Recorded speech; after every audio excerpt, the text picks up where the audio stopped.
Hello, it's Ms. Muller, and we're going to be looking at day 17's solve and share problems. We're going to be looking at telling time today. So I'm going to show you what it looks like in your packet right over here. So day 17, it gives you this box and it tells you a little bit about telling time. It says you learned to tell the hour and time to the nearest 5 minutes in second grade. Now you will practice telling time to the minute. The numbers on the clock tell the hour. So these numbers around the outside of the clock, right here, if you see my little pen, these numbers are what show you the hour.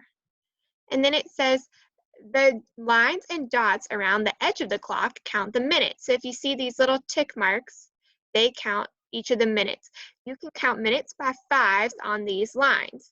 So between each hour, there are little ticks, and you count those minutes by fives. So going from the 12 to the 1 would be 5 minutes. There are 60 minutes in 1 hour. The shorthand points to the hour. It's shorter because the numbers are closer. So the shorthand is the hour hand, and the numbers are closer because it's only moving one apart. So like 1 to 2, 2 to 3. Then it says the long hand on the clock points to the minutes. It's longer because it needs to reach the lines and dots around the edge of the clock. So it's longer because it's reaching out to these little tiny tick marks. And the shorthand doesn't have to go as far because the hours are written right there. So another way I like to think about it is if I look at this word hour, it's a short word. It only has one syllable, hour, and 4 letters. But then if I look at the word minutes, it's a little bit longer. It's 2 syllables, min-its. And then it has a lot more letters. So the shorthand goes with the short word, and the longhand goes with the long word. So now we're going to look at these 3 clocks, but to do that, I'm going to show you the solve and share problem like it is online. So if you have looked at your Google Classroom, it might be posted like this on there. If not, you can do it just like it's in your packet. It's these same clocks that you're looking at is right there in your packet. So this is the visual learning. This is the blue clock. And it says the clock shows the time a train from Memphis is scheduled to arrive at Central Station. What time is this train scheduled to arrive? Write the time in digital form and in 2 other ways. Analog clocks are tools that can help you show and tell time to the nearest minute using minute and hour hands.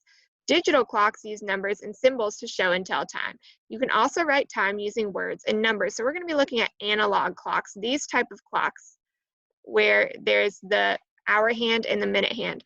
So it says step 1, if I look here, the hour hand is in between the 12 and the 1. I see the 12 and the 1, and I have this short hour hand is somewhere in between it. So the time is after 12 and before 1 o'clock. So to figure out the hour, I look at what the hour hand has passed, not what it's going towards, because it hasn't gotten to 1 yet. So if it's past the 12, I look back to the last number it passed. So I know it's 12. Then for the minutes, in 5 minutes, the minute hand moves from one number to the next, because each of these little tiny tick lines gives me 5 minutes. So from here it goes 1, 2, 3, 4, 5. So I can just skip count by 5s all the way to find the minute hand, which is over here. So I count by 5s and I go 5, 10, 15, 20, 25, 30, 35, 40. So it's 40 minutes. So now I know that in 1 minute, the minute hand moves from one mark to the next. So my minute hand didn't stop exactly on the 8, which would be 40 minutes. So I have to keep going a little bit farther. So I need to count each little tick mark. So it moves 1, 2. So I go from 40 to 41 and 40 2. So the digital time is 12:42. So that's how you tell time using the minutes and the hours. So I write the hours first, which was 12, because that was the last number it had passed. And then my minutes come next, which is 42. And I put these two little dots called a colon in the middle.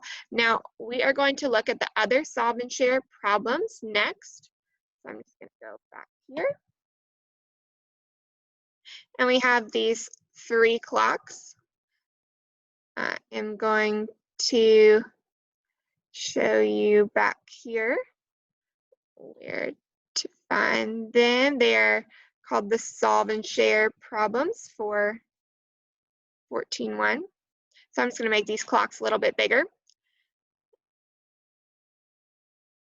So it says Xander and his mother are visiting a store. In the store, there are clocks on the shelves. The clocks show different times. Tell the times shown on each of the clocks below. So if I zoom in, I first look for the hour hand, which the hour hand is the shorter hand, shorter word, shorter hand. So I have my red pen, and I know my hour hand is pointing at the 1. It's directly at the 1. It hasn't passed it yet, but it has gotten there. It is already at the 1. So I know my hour is 1. And then I put my 2 little dots. And then my minute hand has not moved from the start of the clock because the clock starts at this 12 position. So since it hasn't moved from the 12, my minutes are just 0. It has not moved. So this is 1 o'clock. Now if I look at the second clock, I remember I start with the hour hand, which is the shorter hand. If I look, it's in between the 5 and the 6. So it's not 6 o'clock yet. I look backwards to the hour that it passed because it's moving from 5 closer to the 6. So for my hour, it's still 5 something. So I put 5. And now I need to find the minutes. So my minute hand has moved all the way down to the 6 down here. And remember we said that each jump from the hours on the clock from 12 to 1 is 5 minutes because we see each little tick mark is 1, 2, 3, 4, 5. So we can skip count by 5s and go 5, 10, 15, 20, 25, 30. So if we skip count by 5s, 5 times 6 is 30, so that makes sense. So we have 5:30 on this clock. Then, if we look at this next clock, we start with our hour hand again. So we are going to look at the shorter word, shorter hand. It's closer to the numbers. So I look and it's between 5 and 6 again. It hasn't quite gotten to that 6, so we look back at the 5 and we write 5. And now we need to look at our minutes. So we can skip count by 5. 5, 10, 15, 20, 25, 30, 35, 40, 45, 50, 55.